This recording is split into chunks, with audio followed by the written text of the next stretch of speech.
Buen día, iniciamos con un nuevo video de nuestro curso Diseño de Algoritmos y en esta ocasión vamos a hablar sobre el modelo incremental de diseño. Es decir, vamos a ir viendo una forma de cómo hacer las cosas, cómo crear algoritmos. Bueno, primero iniciamos definiendo lo que es el ciclo de vida del software.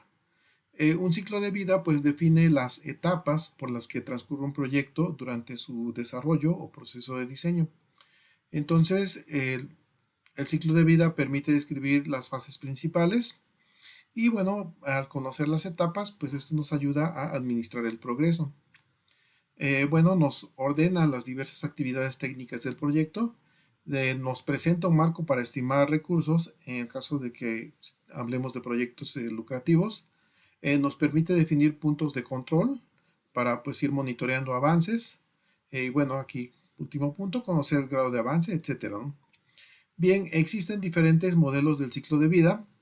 En este video, bueno, nosotros vamos a hablar de dos principalmente. Uno de ellos es el modelo en cascada. Este modelo en cascada, pues es un modelo más básico. Inicia con el planteamiento de requerimientos, luego sigue el diseño, la parte de codificación y pruebas, integración y pruebas y operación y mantenimiento, y durante todo el proceso se lleva una documentación. En el caso de nuestro curso que es diseño de algoritmos, pues básicamente estaríamos, digamos, con estas dos etapas. La codificación y las demás etapas pues son para ya proyectos de software completos. Bien, bueno, este modelo pues decíamos que pues es ya relativamente viejo, es de finales de los 70. El desarrollo, bueno, decíamos que es a través de fases, cada fase tiene un conjunto de metas y actividades bien definidas. Aquí observamos flechas en verde que nos muestran el flujo normal de avance y esas flechas en azul pues una especie de retroalimentación que hay entre cada una de las fases. Bueno, otro modelo para desarrollar este software es el modelo incremental. Este se aplica cuando el sistema pues ya es más complejo, entonces esto porque pues entre más complejo pues es mayor el riesgo asociado con un proyecto. Cuando hablamos de riesgo es riesgo de que no cumpla con lo que el usuario esperaba o que no se terminen a tiempo las metas. Entonces, una forma de reducir el riesgo pues es desarrollar el sistema de forma incremental. Es decir, el proyecto lo dividimos en fases y vamos desarrollando una parte de requerimientos en cada una de las fases. Bueno, entonces digamos que el modelo incremental mantiene al modelo en cascada, pero se va repitiendo n veces. Bueno, aquí se observan los requerimientos a lo largo de que, bueno, se van revisando los requerimientos, se van creando versiones del proyecto o incrementos. Aquí estaría el primer incremento. Puede haber varios hasta llegar a una versión n o incremento n. Bien, entonces esta estrategia de diseño pues tiene varias ventajas, ¿no?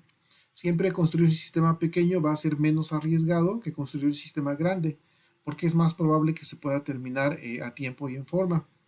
Si se comete un error importante, bueno, ese solamente nos afecta a la última fase.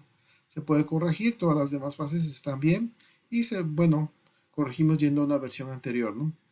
Se debe verificar cada versión antes de pasar a la siguiente.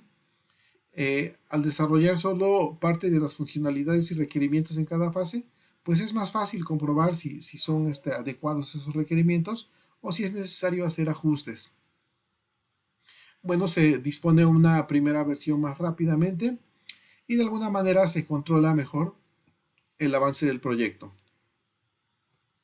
Bueno, aquí se ilustra gráficamente el modelo incremental, las diferentes fases, pero ahora no solamente se realiza una vez, sino que se van a realizar pues varias veces, ¿no? N veces. Se van revisando los diferentes requerimientos, entonces cada versión cumple con algunos requerimientos del proyecto. Bueno, vamos a revisar este modelo incremental a través de un ejemplo. Revisemos un juego. El juego pues es de adivina un número. Bueno, la primera especificación dice, realiza un algoritmo que genera un número aleatorio entre 1 y 100 y pide al usuario que lo adivine, indíquele si acertó o no en el intento de adivinar al número generado, ¿no? Entonces, pues aquí mostramos el comportamiento de ese primer requerimiento. Se genera un número al azar. Esta función azar nos regresa un número entre 0 y 99. Al sumarle 1 ya vamos a tener un número entre 1 y 100. Entonces el algoritmo manda un mensaje de salida que dice, bueno, adivina qué número entre 1 y 100 estoy pensando. El usuario introduce el número que él desee, se compara, si son iguales, entonces bueno, se felicita, es exacto, felicidades. Y si no, pues se manda un mensaje indicando que hubo una falla. Bien, entonces aquí está el pseudocódigo de esta primera versión. Como variables tenemos el número, la variable para que el usuario introduzca su aproximación. Entonces, bueno, se genera el número, se manda el mensaje de salida, se lee el número. Si el número es igual, que escribe el usuario es igual al generado, entonces escribimos exacto, felicidades. Y si no, pues lo siento, fallaste, ¿no? Entonces, bueno, esta es una primera versión. Vamos a probarla. Aquí está el código. Bueno, si lo revisamos la simulación, entonces aquí nos pide un número entre 1 y 100, por ejemplo, pues por probar algo, bueno, pongamos 50, pues lo siento, fallaste, ahí nos aparece. Vamos a hacer otra ejecución, por ejemplo, 27, nuevamente fallaste. En realidad es muy difícil que uno pueda pues tener un acierto porque pues hablamos de una probabilidad del 1%. Entonces necesitamos pues incrementar nuestros requerimientos. Entonces, pues metemos al siguiente punto de requerimientos. Dice, otorgue al usuario 5 oportunidades de adivinar el número antes de indicarle que ha fallado en el proceso. Entonces meteríamos una parte iterativa donde probaríamos por 5 ocasiones a ver si el usuario le atina al número generado. Bueno, se genera aquí el número al azar entre 1 y 100, se manda el mensaje. Agregamos una variable donde vamos a ir contando los intentos del usuario. Aquí observamos cómo se introduce pues una parte repetitiva. Este se va a ejecutar 5 veces porque el usuario tiene 5 intentos. Entonces se lee el número, la variable intento se incrementa. Si es diferente y todavía hay oportunidades, entonces le decimos que intente de nuevo. Y bueno, esta parte repetitiva va a seguir hasta que el número generado sea igual al proporcionado por el usuario, que en Z, o bien hasta que ya terminen los intentos. El intento llegue a 5. Entonces, bueno, aquí tenemos esta parte iterativa. En cualquier caso, bueno, ya aquí terminamos. Observamos si se dio la igualdad, entonces decimos que exacto, felicidades, y si no, bueno, lo siento, fallaste. Bien, vamos a ver el pseudocódigo. Bueno, aquí ya se está agregando la parte repetitiva. La variable intentos comienza en 0. En la parte repetitiva, bueno, leemos el número, incrementamos nuestro número de intentos y bueno, si no le atinamos, si z es diferente del número y todavía tenemos intentos, entonces vamos a mandar un mensaje incorrecto, intenta de nuevo.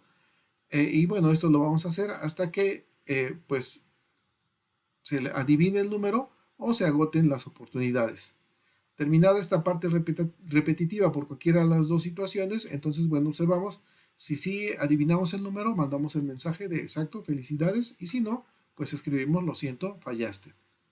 Bien, vamos a revisar ahora la segunda versión.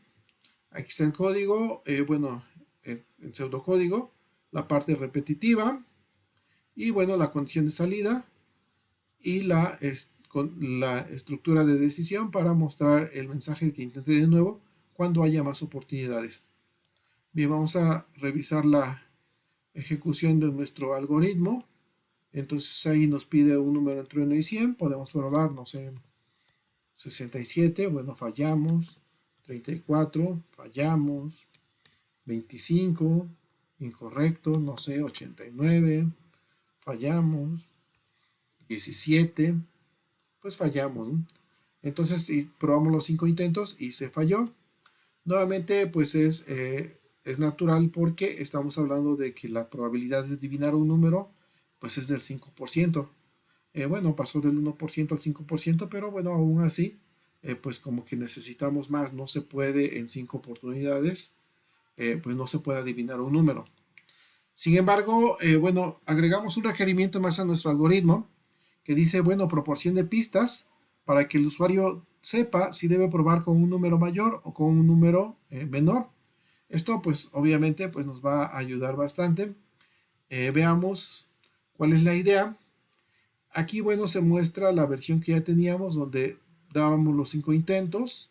Esta era la parte repetitiva que se ejecutaba 5 veces.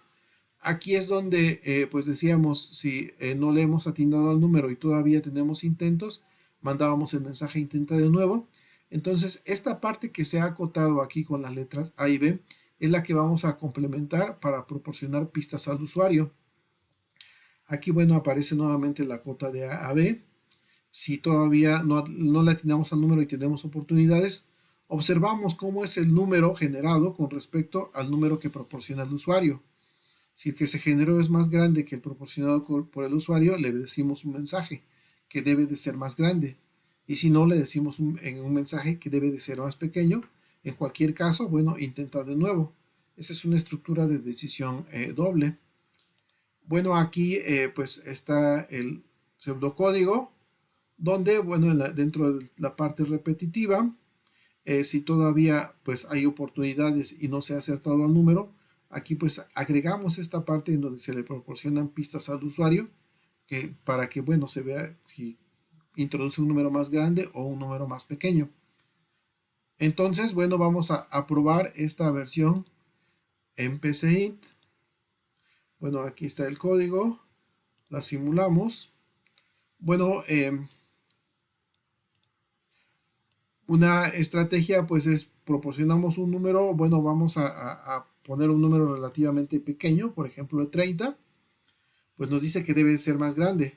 Aquí hemos descartado 30 posibilidades, entonces, bueno, nos quedan 70, pues podemos probar, no sé, con 50, y nos dice que debe de ser más pequeño. Eso significa que nuestro número está entre 30 y 50.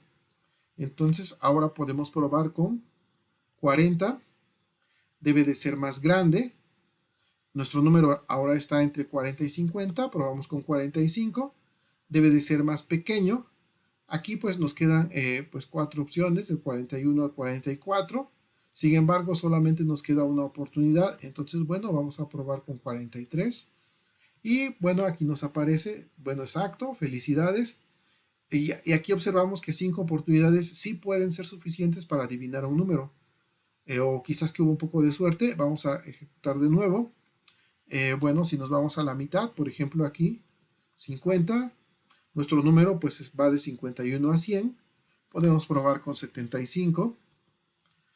Ahora nuestro número está entre 75 y 100, pues la mitad sería bueno sumarle 12 a 75, vamos a probar con 87, debe de ser más pequeño, entonces nuestro número está entre 75 y 87, podemos probar más o menos a la mitad, entonces probamos con 81, debe de ser más grande, quiere decir que está entre 81 y 87, pero solamente nos queda una oportunidad, podemos probar con 84.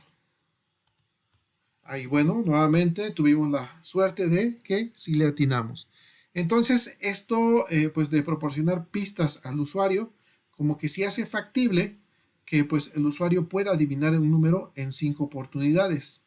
Sin embargo, bueno, sería importante que el usuario pues obtuviera retroalimentación en caso de que pues si adivinó el número, bueno, que supiera con cuántos intentos consiguió adivinarlo, y en caso de que no adivine el número, bueno, cuál era el número correcto en caso de no acertar, para saber qué tan aproximado estaba. Entonces, ese es nuestro siguiente requerimiento, pues proporcionarle más información al usuario.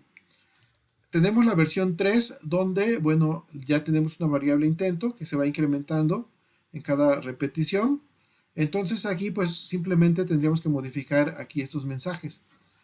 Además de decirle que felicidades, pues decirle en qué intento consiguió pues adivinar el número, y si falló pues indicarle pues cuál era el número, para que pues el usuario pues sepa qué tan cercano estaba al número adivinado.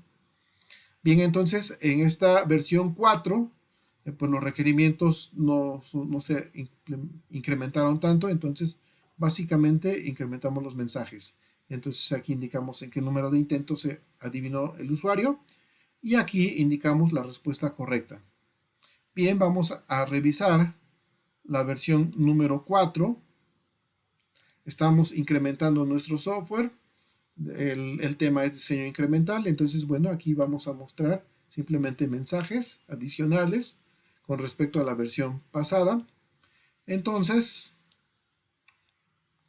esperando tener la suerte que tuvimos, comenzamos aquí adivinando un número.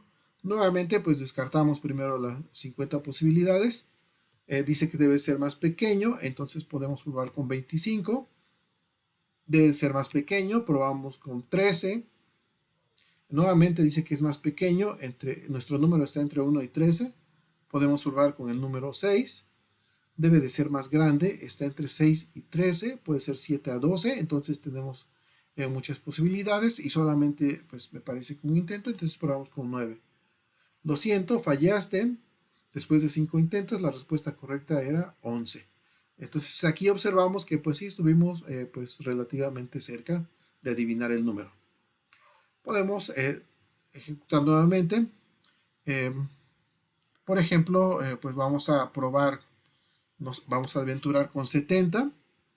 Esto pues era porque intentar descartar muchas posibilidades, sin embargo solamente estamos descartando 30 porque debe de ser más pequeño. Podemos aquí probar, no sé, con 50. Debe de ser más pequeño, nuevamente hemos tenido mala suerte, probamos con 30. Debe de ser más grande, nuestro número está entre 30 y 50. Probemos con 40. Debe de ser más pequeño, solamente nos queda una oportunidad. Probamos con 34. Y bueno, fallamos. Estuvimos cerca. Si nos hubiésemos ido a la mitad, hubiéramos acertado porque el número fue 35. Bien, pero esa es la versión 4 donde ya le hemos mostrado pues más información al usuario. Entonces ahora pues vamos a ver otro requerimiento. Otro requerimiento es: pregunte al usuario si quiere jugar de nuevo, asegure que responda con sí o no. Es decir, si responde da otra respuesta como no sé o déjame pensarlo, que el algoritmo pues reitere, ¿no? Debe responder con sí o no. Bien, entonces vamos a revisar. En la versión número 4, pues ya observábamos cómo el usuario podía adivinar una vez. Entonces, esta parte es la que tendríamos que revisar o repetir cada que el usuario decida si quiere intentar jugar de nuevo. Entonces, bueno, aquí está la parte que adivina una vez. Entonces, aquí pues observamos, preguntamos jugar otra vez y recibimos la respuesta. La respuesta debe de ser sí o no. Entonces, si la respuesta es diferente de no y es diferente de sí, entonces le decimos, debes responder con sí o no. Aquí observamos que esto va a regresarse. Esta parte de aquí dice, bueno, entramos en una estructura repetir hasta que el usuario responda con no o con sí. Mientras no responda con alguna de estas dos cadenas, pues estamos en este ciclo. Una vez que el usuario responda, si responde que sí, entonces bueno, pues regresamos acá y le damos la oportunidad de jugar de nuevo. Entonces bueno, aquí va a adivinar un número hasta que el usuario responda con no y simplemente mandamos un mensaje: gracias por evaluar este algoritmo. Bien, bueno, acá pues está el pseudocódigo completo. Ya se observaba por qué esta parte de adivina una vez aparece dentro de una estructura repetir. Aquí está la segunda parte, repetir hasta que la respuesta sea no. Después que termina una vez, aquí bueno, ya preguntamos jugar otra vez y ya observábamos que esto va a repetirse hasta que el usuario responda con sí o no. Vamos a revisar esta quinta versión de nuestro algoritmo. Ok, le damos aquí, pasamos a la simulación. Comienza nuestro algoritmo, adivina qué número entre 1 y 100 estoy pensando. Podemos irnos a la mitad. 50 debe de ser más grande. Probamos con 75, debe de ser más grande. Bueno, 75 estaría nuestro número entre 75 y 100. Podemos probar con 88. Debe de ser más pequeño, entonces está entre 75 y 88. Podemos probar con 72. debe ser más grande, está entre 72 y 88. Bueno, tenemos solamente una oportunidad y muy poco margen para equivocarnos, pues probamos con 80. Bueno, dice, lo siento, fallaste después de 5 intentos, la respuesta correcta es 87. Bueno, estábamos un poquito lejos. Jugar otra vez, aquí pues si nos aventuramos a poner, no lo sé, pues nos especifica, debe responder con sí o no. Jugar otra vez, bueno, vamos a decirle que sí. Entonces ya nos pregunta para adivinar un número. Probemos, nos aventuramos con un 30. Debe de ser más pequeño. Esto es optimista porque ya descartamos 70 posibilidades. Probemos con 15. Debe de ser más pequeño. Probemos con 7. Más grande, nuestro número está entre 7 y 15. Probamos más la mitad, probamos con 11. Debe de ser más grande. Entre 11 y 15 nos queda 12 al 14. Vamos a probar con 13. Y estuvimos cerca, el número a adivinar era 14. Bien, jugar otra vez. Bueno, vamos a decirle que no. ¿Qué pasa si nosotros metemos mayúsculas o minúsculas? Bien, pues aquí en el pseudocódigo, de hecho, para no estar comparando con mayúsculas y minúsculas, después de que se leyó la respuesta, aquí jugar otra vez, se lee la respuesta se pasa a mayúsculas. De esta manera nos ahorramos una comparación, porque solamente ya no necesitamos comparar con minúsculas. Bueno, pues esa fue la versión quinta de nuestro algoritmo. Y pues como conclusión de este diseño incremental, pues vemos que es muy útil cuando se empieza a adquirir la lógica de programación. Vamos incrementando nuestro algoritmo, lo vamos complementando hasta llegar a un resultado más completo. También observamos que los requerimientos de un algoritmo se pueden ir ajustando conforme se implementan las diferentes versiones. Es decir, una vez que vemos una versión funcionar, ya podemos ajustar los requerimientos. De hecho, esta estrategia es muy común utilizarla en el diseño de sistemas embebidos. Iniciamos con un sistema con pocas características y le vamos agregando características. Hablamos de sistemas realizados con microcontroladores o con arreglos de compuertas programables. En ambos casos porque estamos hablando de dispositivos electrónicos que son programables. Bueno, es importante, dice, revisar el diseño de cada incremento antes de pasar al pseudocódigo o a la escritura en un lenguaje de programación. Es decir, hay que revisar que nuestro diagrama de flujo pues sí satisfaga alguna de las estructuras de control, como si es una estructura de decisión o repetitiva. Si es repetitiva, bueno, bajo qué estilo, ¿no? Si es repetitiva por contador o por condición. Y bueno, aún así por condición tenemos pues dos variantes, ¿no? Entonces, ya una vez que se revisó que nuestro diseño sí está bien estructurado, podemos escribir el pseudocódigo o bien podemos escribir ya en un lenguaje de programación. Y pues es así como terminamos con el presente video, que espero que sea de su interés y pues hasta luego.